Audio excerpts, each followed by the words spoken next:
Hello and welcome to Sammy C. Press. Today we're diving back into something more than Shakespeare Poetry Workbook.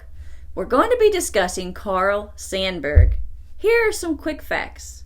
He was born in 1878 and he died in 1967.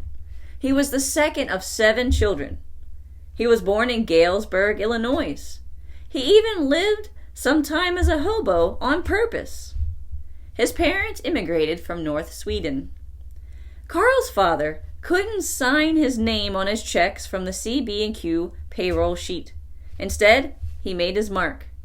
He worked 6 10-hour days a week.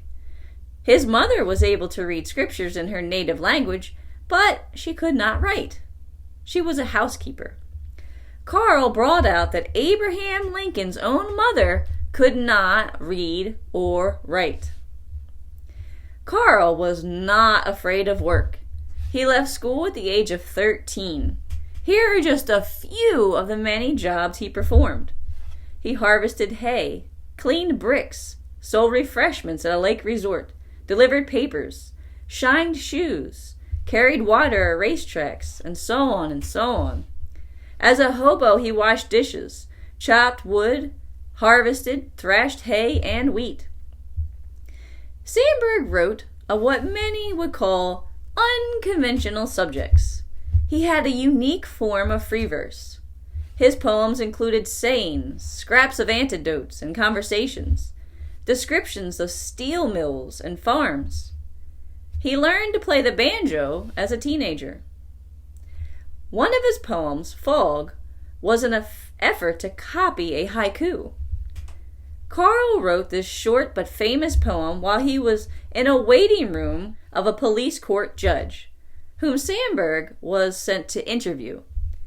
He paused while he was on his way and noticed the dense mist gathering over the Chicago harbor. Carl wrote a book called Abraham Lincoln, The War Years, 1939. It is one of the most monumental works of the century. This book is longer in length than the collected writings of Shakespeare by some 150,000 words. Even though he never received a diploma, he dropped out of school not once but twice and failed his entrance exam in 1899 due to grammar and mathematics. Carl was the recipient of numerous honorary degrees.